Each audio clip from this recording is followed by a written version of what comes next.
Estudo de número 15, capítulo 6 de Apocalipse. Abra sua Bíblia lá em Apocalipse, capítulo 6. Como eu disse, nós não vamos ver todo esse texto, não. Se eu conseguir chegar com você até o versículo 8, hoje eu já estou dando por satisfeito. Só não esqueça de trazer a sua apostila semana que vem, tá bom? Então vamos lá. Neste capítulo 6 de Apocalipse, nós temos aí, olha lá no esboço geral, você tem lá, nós estamos falando do capítulo 4 ao capítulo 7, a visão do céu e dos selos. O capítulo 6 de Apocalipse trata sobre o Cordeiro abrindo os 6 primeiros selos.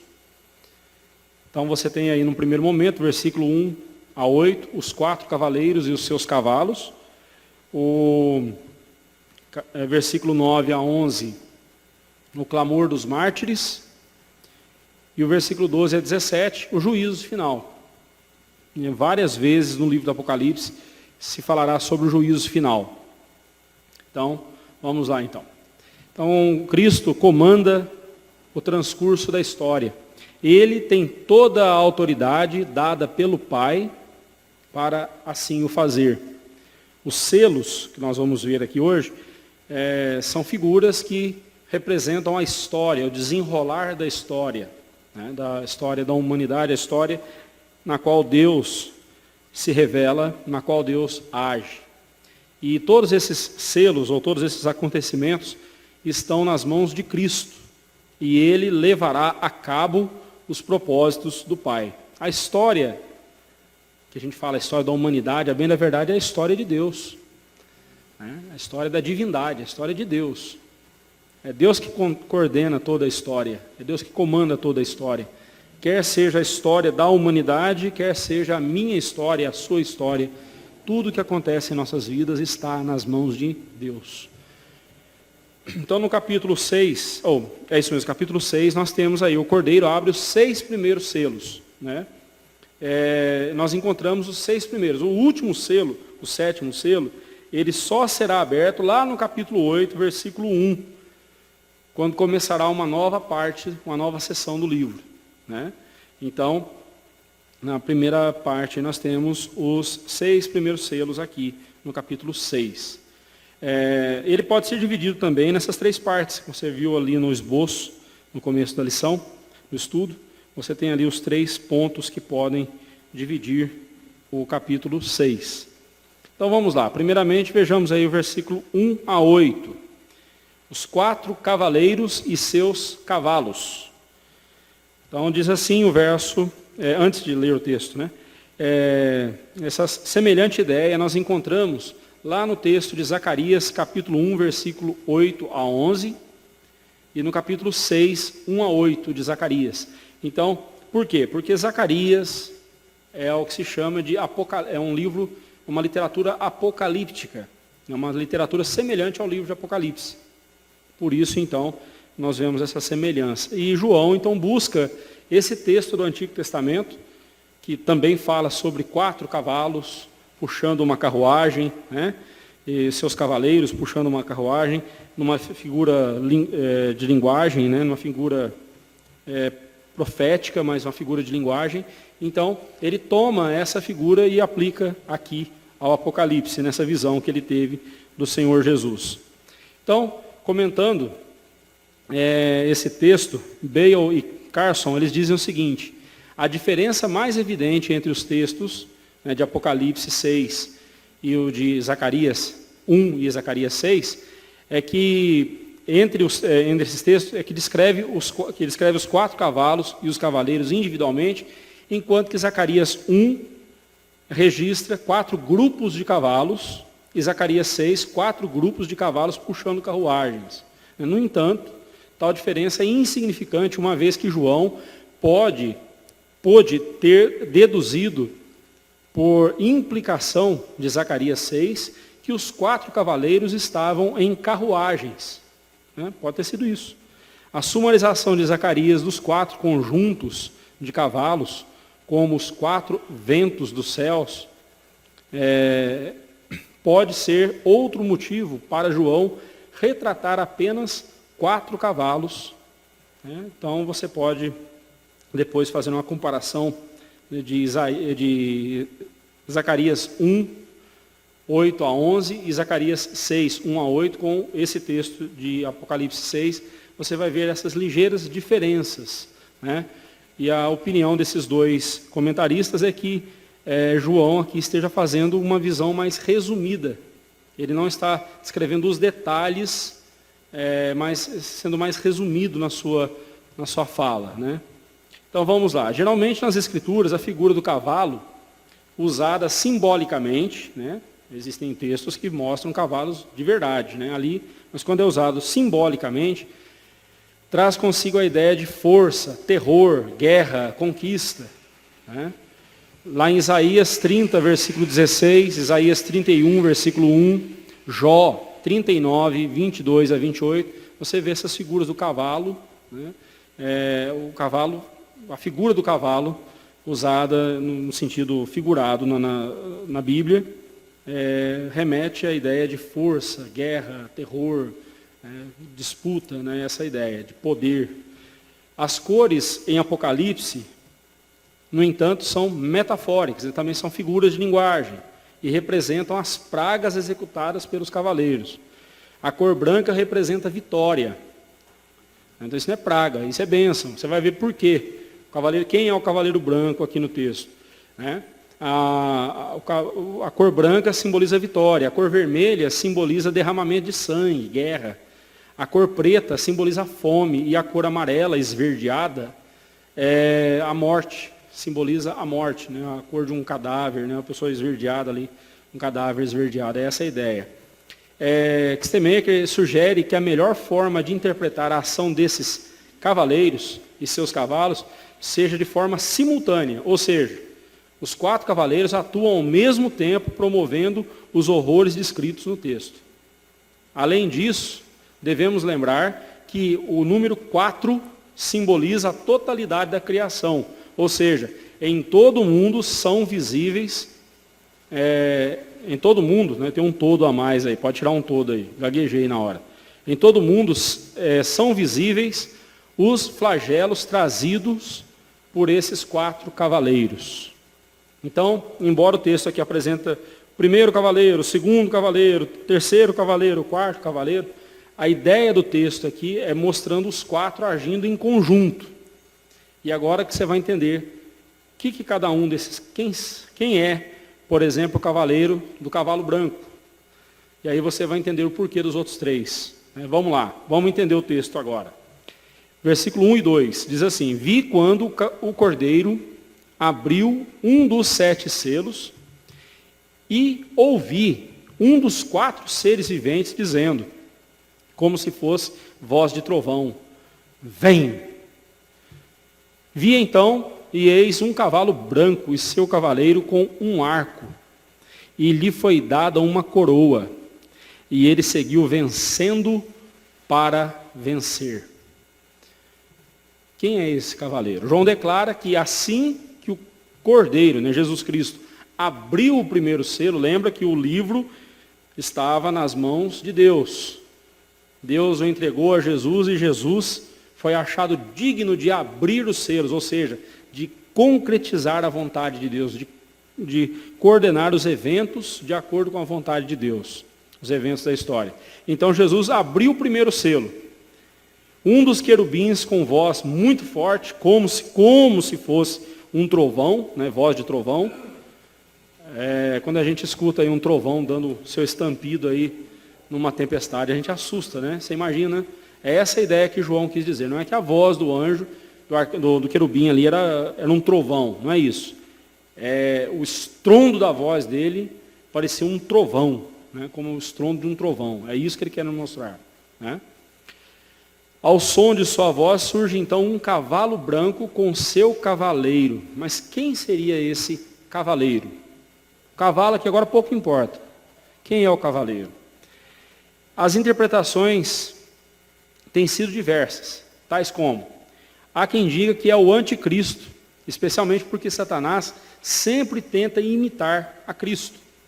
Se você ler lá em Apocalipse 19, verso 11 e 14, Cristo é identificado como o cavaleiro que cavalga um cavalo branco, seguido pelos seus companheiros que venceram com ele. E aí, então, o anticristo, como ele é um imitador de Cristo, o anticristo ele também imita a Cristo aqui nessa visão, montando um cavalo branco. Há quem interprete assim. Eu não concordo. Os partas, há quem diga que era aquele povo, os partas. Estes eram habitantes da região que hoje é conhecida como Irã e Iraque. Os romanos nunca puderam subjugá-los. E em 62 depois de Cristo, comandados por Vologazes, acho que é assim que se pronuncia o nome do sujeito, Vologazes, acho que é isso mesmo, derrotaram os romanos. Eles usavam arcos e flechas e eram exímios atiradores. Um de seus líderes era chamado de vencedor. Então há quem entenda que esse cavaleiro montado num cavalo branco, que tem um arco nas suas mãos, ele simboliza aqui esse povo parta. Discordo também, porque senão aí a interpretação ficaria presa ao passado. Não diria nada a nós hoje. Não faria sentido nenhum para nós hoje. Lembre-se que o Apocalipse está falando de coisas que vão acontecer, mas ainda não aconteceram. A terceira opção é o Evangelho de Cristo.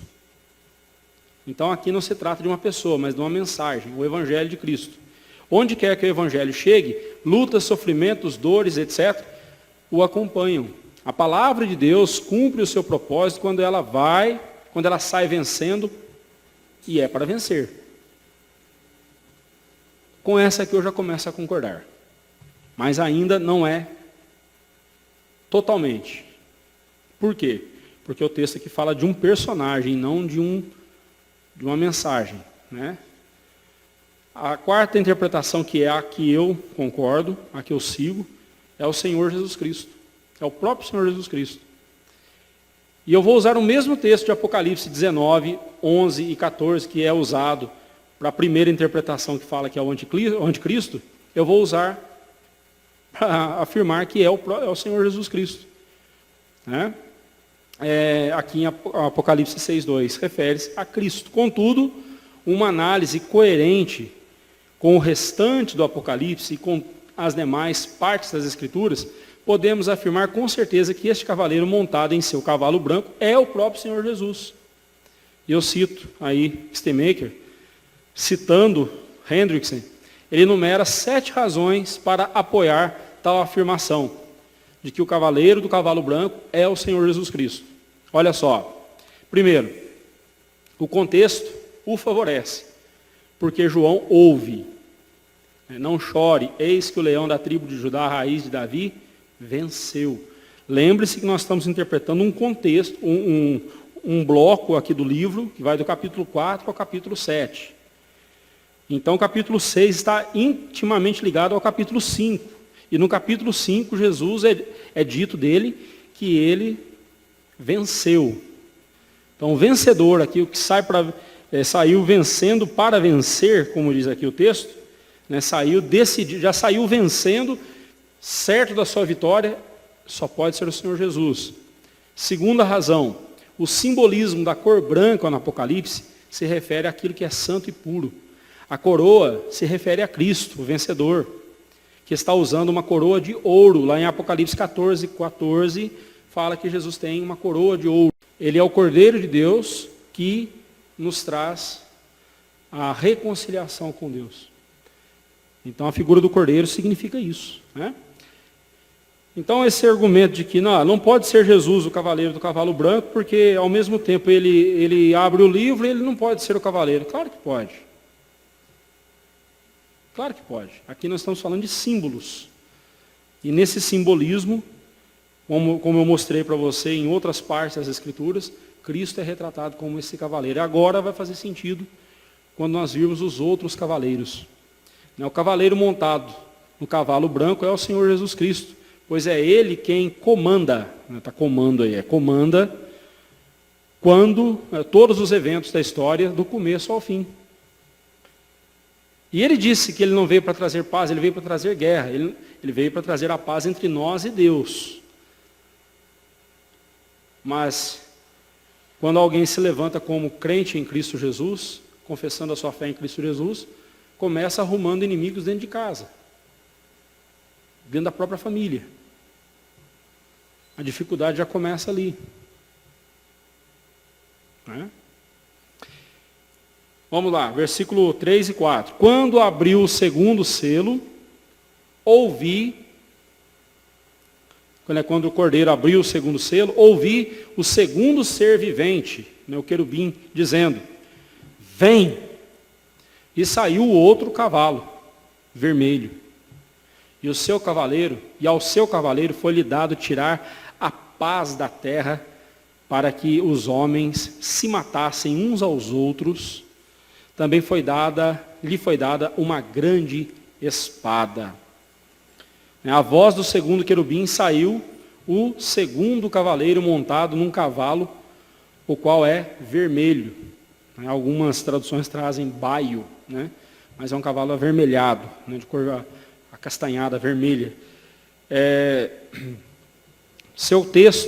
No texto grego, a palavra pirros, que significa fúria vermelha. Então, a palavra vermelho lá no texto grego é pirros, que significa fúria vermelha.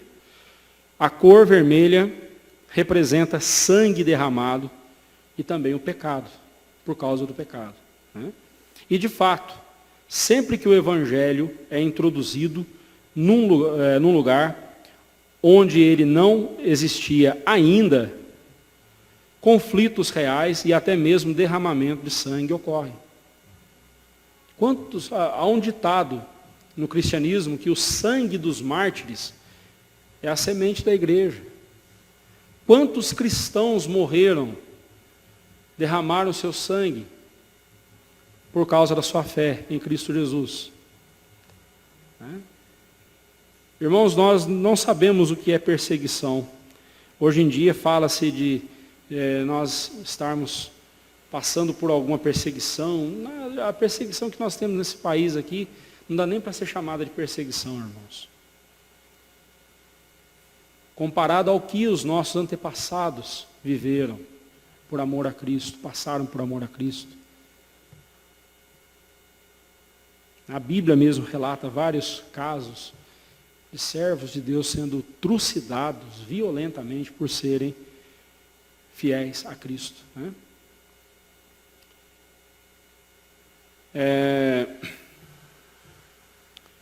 A guerra entre Deus e Satanás, entre Cristo e o anticristo, entre o Espírito Santo e o falso profeta, traz o derramamento de sangue de muitos daqueles que seguem a Cristo. Basta lembrarmos as palavras do próprio Senhor Jesus Cristo em Mateus 10, 34 e em Mateus 24, 6 e 7. Vamos ler esses textos? Mateus 10, 34 e outra pessoa, leia por favor Mateus 24, 6 e 7. Quem achou pode ler.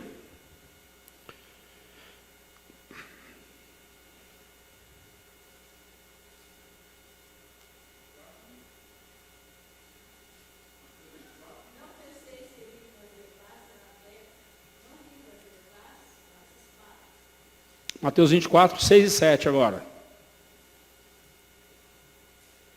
Certamente ouvireis falar de guerra e rumores de guerra. Vede, não vos assusteis, porque é necessário assim acontecer, mas ainda não é o fim. Porquanto se levantará nação contra nação, reino contra reino, e haverá fomes e terremotos em vários lugares. Tudo isso aconteceu e vai acontecer, Não aconteceu ainda, mas já está acontecendo e vai piorar cada vez mais, porque o cavaleiro branco já veio. Cristo já veio. E ele voltará. Agora, quando nós olhamos para o final dos tempos, com a volta de Cristo, tudo isso vai se potencializar e será algo muito mais terrível do que nós já vivemos até hoje, do que o mundo já viveu até hoje. A este cavalo foi dada a autoridade para tirar a paz da terra. O cavaleiro do cavalo vermelho, né? A este cavaleiro foi dada a autoridade para tirar a paz da terra. Este cavaleiro personifica um mal que se opõe a Deus, à sua palavra e ao seu povo e a seu povo. Sempre que esse mal penetra, a paz desvanece. Às vezes, a oposição ao evangelho resulta em sérios conflitos, até mesmo dentro das famílias. Contudo, esse mal não tem liberdade para agir por conta própria. Ele está totalmente subordinado a Deus, que é soberano para barrá-lo quando quiser. Nós temos que entender que Satanás não tem liberdade para fazer o que ele bem quiser. Deus pode lhe dar alguma liberdade para agir, mas dentro de limites. Satanás, nas ações dele contra Deus, ele está cumprindo o propósito para o qual Deus o colocou. Talvez seja essa a maior raiva de Satanás. Ele se rebela contra Deus, ele quer se rebelar contra Deus, e até na sua rebeldia contra Deus, ele está cumprindo os propósitos de Deus. E aí, como ele sabe que ele não tem livre-arbítrio, ele implanta no coração das pessoas essa mentira, de que os homens têm livre-arbítrio. Ele mesmo não tem. Ele não pode fazer algo contrário à natureza dele. A natureza dele é pecaminosa, é podre, estragada. Ele não pode fazer algo bom, algo contrário à natureza dele. Ele não tem livre-arbítrio. Mas ele mente para todo mundo, e o que tem de gente, inclusive crente, acreditando que tem livre-arbítrio, né? Irmãos, não existe. Nós não temos mais livre-arbítrio. Quem teve livre-arbítrio foi Adão e Eva, e o Senhor Jesus Cristo.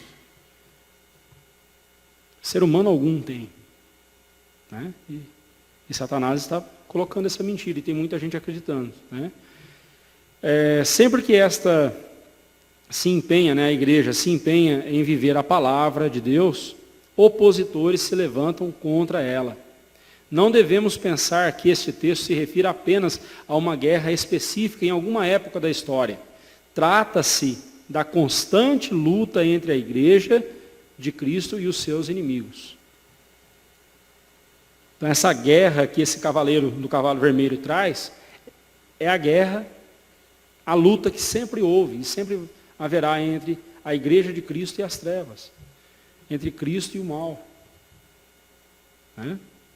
Hendrickson diz o seguinte: cremos que este cavalo e seu cavaleiro se referem a perseguições religiosas contra os filhos de Deus, em vez de guerras entre as nações.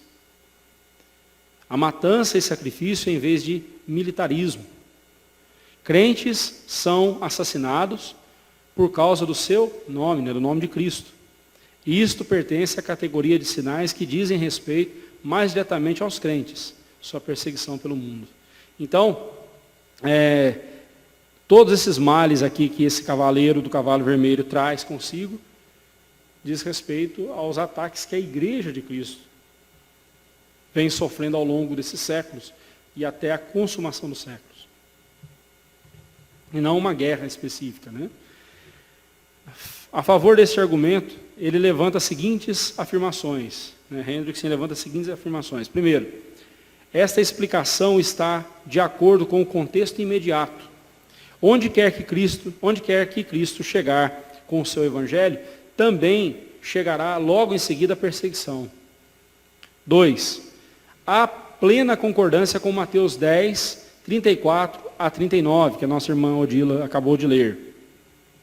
3. A expressão para que os homens se matem uns aos outros é típica do apóstolo João, e com exceção de Apocalipse 13, 3, em todas as outras passagens que João cita, né, por exemplo, 1 João 3, 12, Apocalipse 5, 6, 5, 9, 5, 12, 6, 9, 13, 8, 18, 24, todas essas referências se referem à morte de Jesus ou à execução dos crentes. Então, não está falando aqui de uma guerra entre uma nação e outra, ou entre as nações, Primeira ou Segunda Guerra Mundial, ou Terceira Guerra Mundial, nada disso. Está falando aqui do ataque contra a igreja de Cristo. Né? 4. Lemos que quando o 5º selo é aberto, João vê as almas daqueles que foram mortos por causa da palavra de Deus. Quando esta visão foi dada a João, os crentes estavam sob terrível perseguição e muitos morreram nas mãos de seus algozes. E João contempla as almas desses irmãos. Então nós lemos aí que, repetindo aí o 4º ponto, né? Lemos que quando o 5º selo é aberto, João vê as almas daqueles que foram mortos por causa da palavra de Deus. Quando esta visão foi dada a João, os crentes estavam sob terrível perseguição e muitos morreram nas mãos de seus algozes. Né?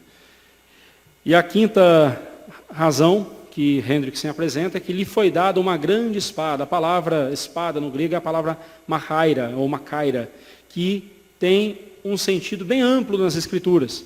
Mas aqui nesse texto é a adaga sacrificial, aquela que o sacerdote usava para imolar o animal do sacrifício. Era um instrumento de morte. Os discípulos de Cristo são como ovelhas entregues ao matadouro por amor a Ele. Né? E muitos de nossos irmãos foram imolados, foram assassinados por amor a Cristo. Né? Então, aqui essa referência aponta para a perseguição contra a igreja. Pensemos nos últimos que sofreram e morreram por permanecer firmes em sua fé a Cristo, tais como Estevão, Paulo, Policarpo, a noite de São Bartolomeu, aqui mais próximo de nós, no século XVI, John e Beth Stem, que foram missionários, martirizados na China. E quantos outros servos de Deus que morreram pregando o Evangelho? A igreja presbiteriana mesmo, nos seus primórdios, tem lá a figura do reverendo José Manuel da Conceição, o primeiro pastor presbiteriano brasileiro. Era ex-padre, uma figura de pessoa. Um homem que viveu de forma muito simples, pregando o Evangelho. Né?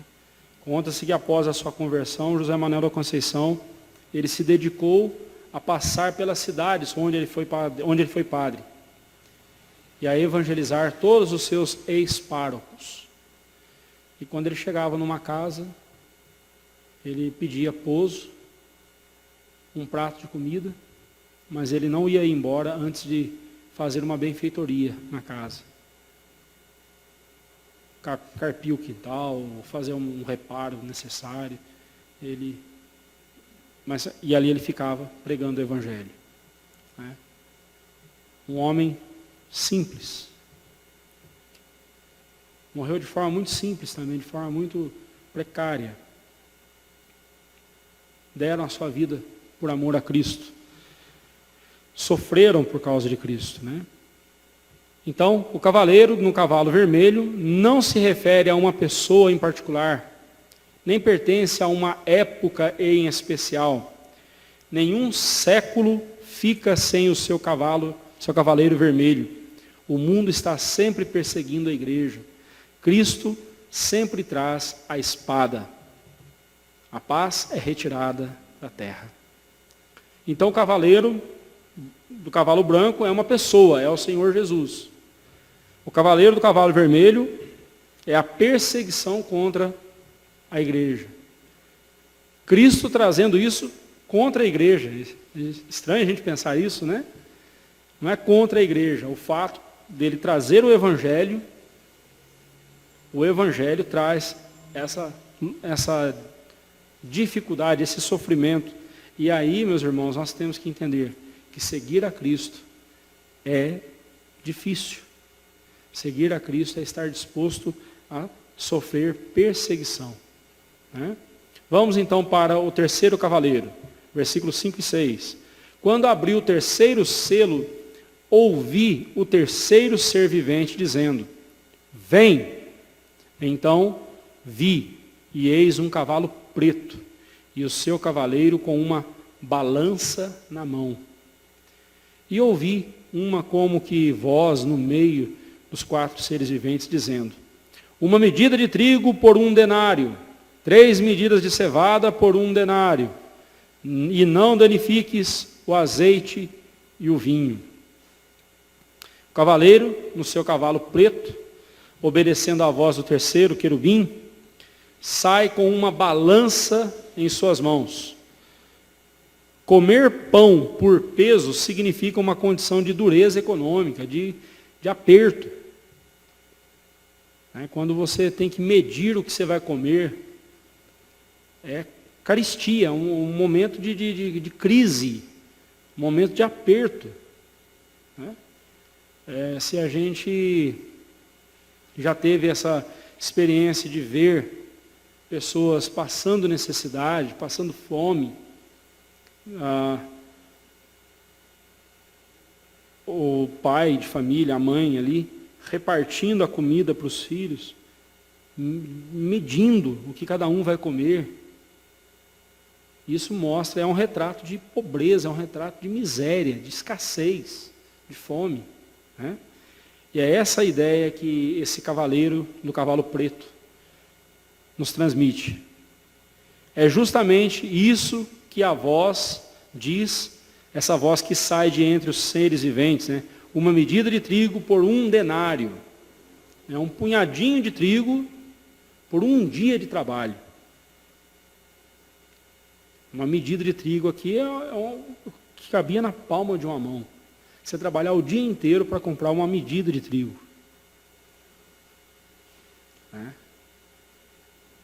E isso mostra a miséria, mostra o aperto. O salário de um dia servia para a comida de uma só pessoa. E o que acontecerá com as demais pessoas de uma família? Se só um tem alimento, os outros não? Ou se vai repartir o alimento de um para toda a família? Vai dar para alimentar todo mundo? Não. Como pode um homem que ganha tão pouco, sustentar uma família com coisas que têm um preço tão alto? Então a ideia aqui é de carestia, de dureza econômica, por aperto financeiro mesmo. Não danifiques o azeite e o vinho. O azeite e o vinho aqui também são simbólicos, é claro. O azeite e o vinho eram elementos indispensáveis para o conforto, não para a sobrevivência. Por exemplo, energia elétrica é necessária para a nossa sobrevivência? Mas assim, o ser humano vive sem energia elétrica? Vive, durante muito tempo viveu. Não é? A gente não vive sem luz, mas a gente não vai ficar sem luz o dia inteiro. Durante o dia tem luz, à noite tem escuridão. Sem luz, a gente vive. Então aqui, vinho e azeite representam coisas que nós, vou dizer, supérfluas, coisas que são para o nosso conforto. Vou citar uma frase aqui do pastor Augusto Nicodemos. Deus prometeu dar para nós o pão de cada dia. O pudim ele dá se ele quiser. Então o pão de cada dia é o necessário para a nossa vida. O extra que a gente busca, o conforto que a gente tanto busca, isso aí ele dá se ele quiser. Então aqui, quando ele fala, não danifiques o azeite e o vinho, são figuras de conforto. Se o que um homem ganha mal dá para ele comprar para a sua alimentação básica, como ele poderia comprar elementos ou alimentos mais sofisticados como o azeite, geralmente usado na culinária, na cosmética, na medicina, na iluminação, eles punham na lamparina, era combustível. E o vinho, bebida cara naquelas circunstâncias. Se nem para o básico ele tinha dinheiro, como é que ele vai ter dinheiro para o mais caro? Sendo assim, o que o texto nos mostra é justamente o sofrimento que os crentes estavam passando, enquanto os ímpios desfrutavam das regalias. Enquanto os crentes estavam ali contando as moedinhas para comprar um pouquinho de comida, os ímpios estavam dizendo, olha, não estrague o meu azeite, não estrague o meu vinho. igualzinho o STF, né? O povo aí morrendo nas filas do SUS e o STF comendo lagosta às custas do povo. Os parentes dos senadores com plano de saúde até 33 anos de idade, né? E plano do bom. Né? Como já estudamos nos capítulos anteriores, os crentes de então, né, daquela época, passavam por privações e inúmeras dificuldades por causa da sua fé. Mas isso tem ocorrido em toda a história, não foi só naquela época, não é só nos nossos dias. Isso sempre acontecerá, irmãos. Quantos servos de Deus passam por situação de penúria e dificuldades financeiras, de perseguição e tormentos, por estarem decididos em manterem sua fé em Cristo? Em manterem, não, em manter, né? Decididos em manter a sua fé em Cristo. Quantos nós conhecemos? Perdem seu emprego, são perseguidos no emprego, são perseguidos no trabalho, por onde eles passam, eles são perseguidos. Por quê? Porque são crentes em Cristo Jesus, são crentes em Cristo. Né?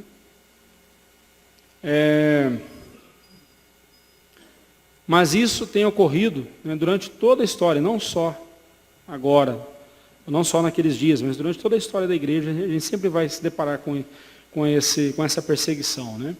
Contudo, não devemos esquecer que até esta situação colabora para o bem daqueles que amam a Deus.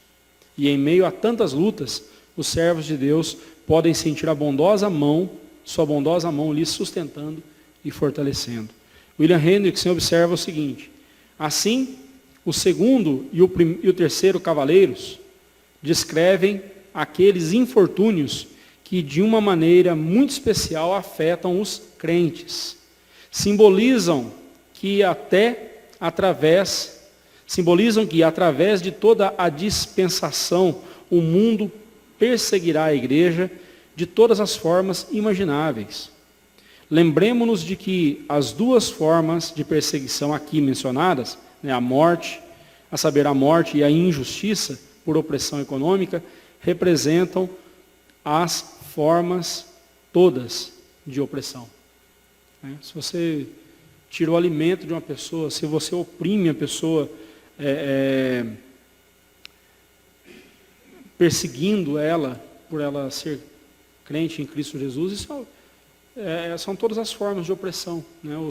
Os crentes, nos dias dos apóstolos, experimentaram todo tipo de perseguição que se possa imaginar.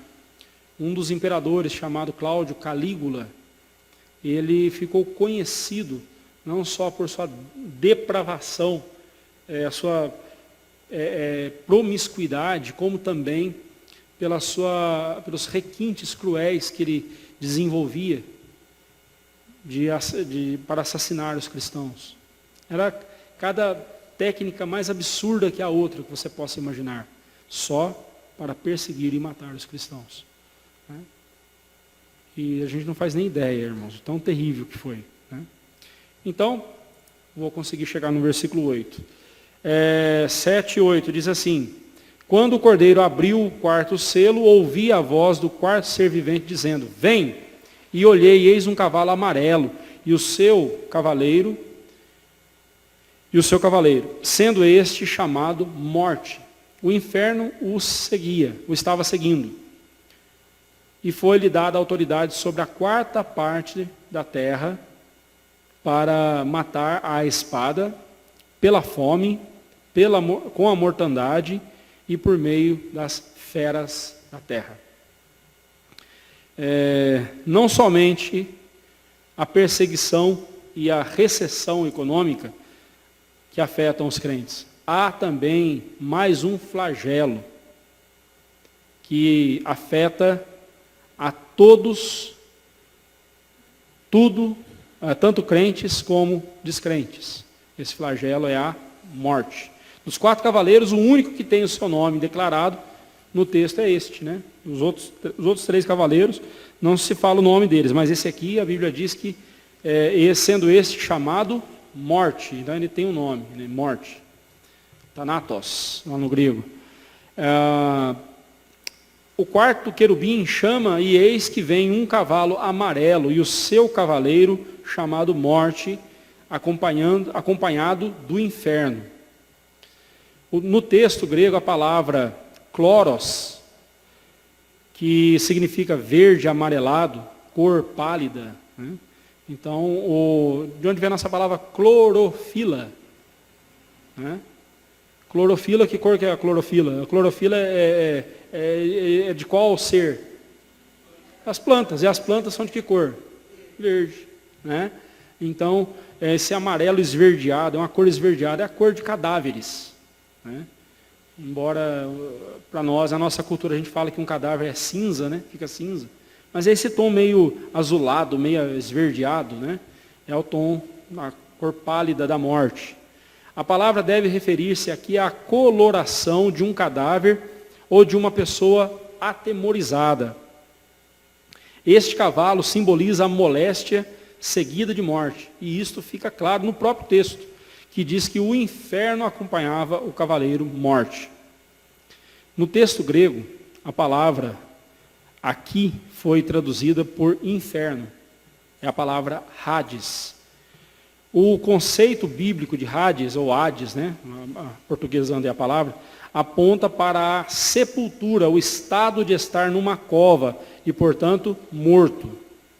Né? Mas aqui há uma conotação mais ampla, mais do que a sepultura em si, pois todas as pessoas que morrem antes do regresso de Jesus voltam ao pó. O Hades é um lugar onde as almas dos incrédulos são mantidas, enquanto que as almas dos crentes estão e estarão com Jesus no céu. Você pode ver lá no capítulo 1, versículo 18. Não devemos ver além do que o texto quer nos dizer. Sempre que a morte, o que o texto está nos mostrando? Sempre que a morte desfere o seu golpe contra as pessoas, o inferno, né, a sepultura, vem recolhendo os que lhe pertencem. Essa é a ideia desses versos aqui. Então, sempre que onde a morte vem, a sepultura vai recolhendo os que lhe pertencem. Essa é a ideia do texto. E foi-lhes dada a autoridade sobre, aí fala, a quarta parte da terra. Né? E é interessante, por que quarta parte da terra? A construção dessa frase no grego está na voz passiva, né? Isto é, foi Deus quem deu a autoridade a eles. Eles receberam, está na voz passiva. Eles não são autossuficientes, agindo por conta própria. Antes, estão subordinados a Deus, devendo-lhe total obediência. Né? A morte e o inferno obedecem a Deus. As palavras de João sobre o cavaleiro do cavalo amarelo ecoam as palavras de Ezequiel 14, 21.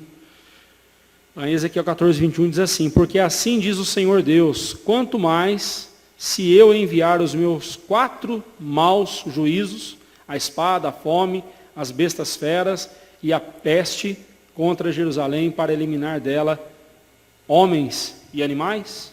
Então, observe que João cita praticamente esses mesmos elementos aqui. Né?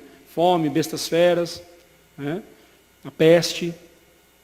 Resumindo, o cavaleiro do cavalo branco representa Jesus Cristo. O do cavalo vermelho, a matança e pela perseguição contra a igreja. O do cavalo preto representa a opressão econômica e a pobreza devido à injustiça social, especialmente contra a igreja. E por último, o do cavalo amarelo, ou verde, pálido, né? Representa a morte, a espada, a fome, a pestilência, as bestas feras. Estes são os sofrimentos comuns à humanidade descritos aqui a partir do aspecto de seu efeito sobre o reino de Deus. Então, o que eu quero que você entenda desses 8 primeiros versículos? É Cristo quem comanda tudo. Todos os eventos do juízo final Não haverá um momento sequer em que Cristo vai perder o controle da situação. O tempo todo, Cristo está no comando, no controle de todos os eventos que aconteceram, que acontecem e que acontecerão. Ele está no comando. Quando a igreja de Cristo, já que eu estou focado aqui na igreja, vou voltar aqui. A igreja de Cristo, quando a igreja está passando por essa luta, passando por essa dificuldade, seja qual for, qual for a época que a igreja de Cristo estiver sendo perseguida, a perseguição está no controle de Cristo. Não estou dizendo que Cristo é o culpado dos homens maus perseguirem a igreja. Estou dizendo que Cristo está no controle da situação e esses homens maus estão cumprindo o desígnio de Deus, assim como a igreja sofrendo também está cumprindo os desígnios de Deus. E para que a igreja não se perca nessa situação, ela não fique confusa e se perca nisso tudo, a igreja deve olhar para o futuro, olhar para a consumação dos séculos, fazer como o salmista fez lá no Salmo 73. Enquanto ele estava olhando os ímpios se dando bem nessa vida, se enriquecendo ilicitamente, vivendo tranquilamente, e ele passando uma penúria tremenda, ele quase tropeçou, quase me resvalaram os pés, eu quase tropecei, eu quase deixei de crer em Deus, eu quase abandonei a minha fé, eu quase apostatei. Mas aí eu entrei no santuário de Deus, e lá no santuário do Senhor eu meditei no fim que os ímpios terão. E aí eu caí em mim mesmo e entendi, peraí, eu estou invejando o fim que esses homens vão ter, eu estou invejando esses homens, olha o fim que eles terão. Que vivam regaladamente nessa vida, mas o que vem para eles depois é terrível. Mas para o servo de Deus, não, eu posso passar apertado nessa vida, mas eu olho para o futuro, eu olho para a glória eterna, o que me aguarda é maravilhoso. Eu não posso trocar aquilo por isso aqui. Senão eu serei igualzinho aos ímpios.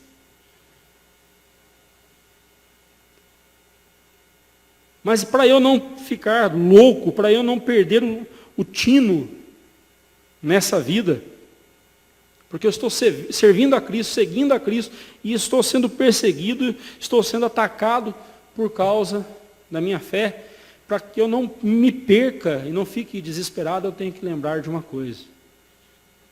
Isso já fazia parte do propósito de Deus para a minha vida.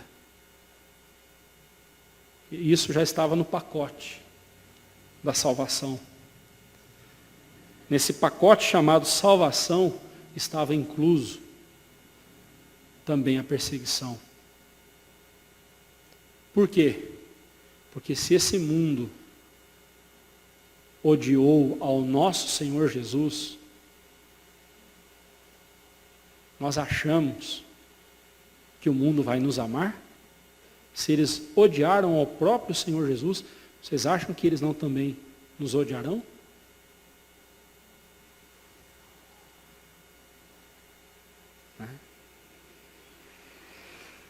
Não percamos o foco da nossa vida. Nosso foco está na glória eterna.